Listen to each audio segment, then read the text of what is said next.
Hello, my name is Major Mike Webb, and I was the most junior officer to have ever served as the operations officer for all Army strategic counterintelligence back in the 90s.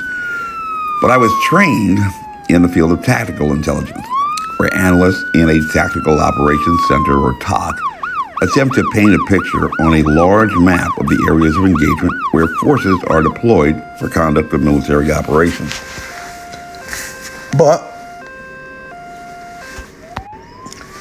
boots-on-ground commanders serve as our eyes and ears in the Tactical Operations Center to inform us from far away about where they are and with information about the assets at their disposal, but also to provide us information to fill in the bigger picture about an enemy that is just as invisible to us in the TOC as they are.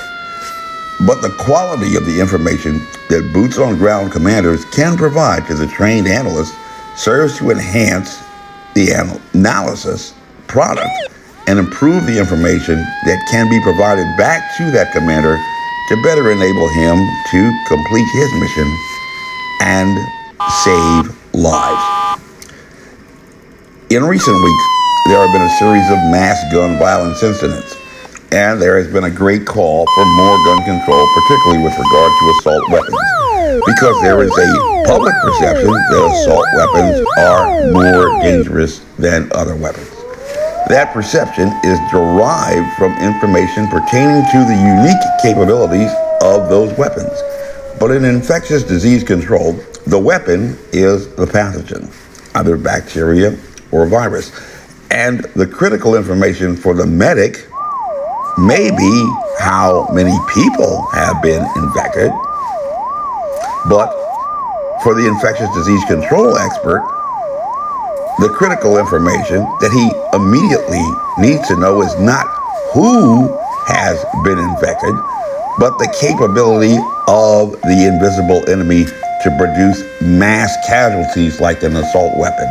And in the emergence of an infectious disease, this information is obtained through a robust analysis of tracer contacts to determine the secondary infection's attack rate, or how capable that pathogen is at transferring the disease to others once infected.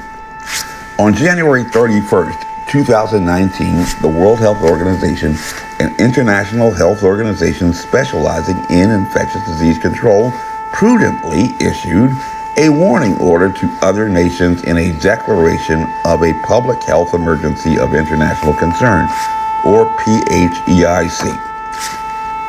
And in that alert, they specifically told national public health authorities around the world, like the Centers for Disease Control and Prevention, or CDC, as well as the Virginia Department of Health, all headed by doctors who know the science, to begin to enhance their capabilities to perform the critical task of following up on tracer contacts to provide critical day one information. They reiterated this warning 3 times in that brief declaration so that doctors like Mohammed Norman Oliver, the state health commissioner in the Commonwealth of Virginia, could readily determine a quantifiable level of infectiousness, which may have provided early information as to whether the pathogen had presented indications of mutations into more virulent or more infectious strains while migrating to Virginia. A simple determination that could have been made by comparing the secondary attack rate found in Virginia with the secondary attack rate that they had found and determined after examination of over 55,000 laboratory-confirmed cases in China by February 24, 2020, and where they had found secondary infections not even exceeding 5%, or 4 times too low in statistical significance to validate the presence of a communicable disease being transmitted from person to person. Very critical information. If this was a report about a massive gun violence incident, that PHEIC was a person calling 911, and Mohammed Norman Oliver would, in this scenario, be the dispatcher receiving that report. And on February 7th, just 7 days after the declaration of the PHEIC, Dr. Oliver, as well as the governor, Dr. Ralph Northam, had the official notification that this armed assailant, potentially dangerous, may be coming to their vicinity, but told them that they could not be certain whether the assailant had a knife, a revolver, or a deadly assault weapon, and told them that they needed to enhance their capabilities to obtain that critical information to develop a strategy to apprehend that suspect and prevent further harm. But by March 7th, 2020, when the first laboratory confirmed case of infection was reported in the Commonwealth of Virginia on Fort Belvoir, neither Dr. Oliver nor Dr. Norman had performed that critical task.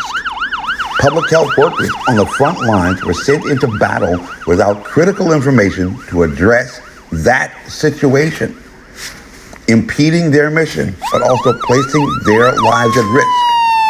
And if you received a message on your phone beginning in March of this year, 1 year after 10,000 people in the Commonwealth have died, you need to send a message back to the dispatcher's office with Dr. Oliver and Dr. Northam to let them know that they are too late, because 1 year into a pandemic, tracer contacts are no longer of any critical value other than providing information that could just as easily be obtained by the test that they prioritized on day one, causing a morally unacceptable loss of lives. And y'all go back now. Here. And so here is the truth. My name is Major Mike Webb. And by God, I am running for governor of Virginia. I ask every Virginian and every American true to, like the motto of the infantry, follow me, and we shall overcome. Honest. This advertisement was authorized by Mike Webb.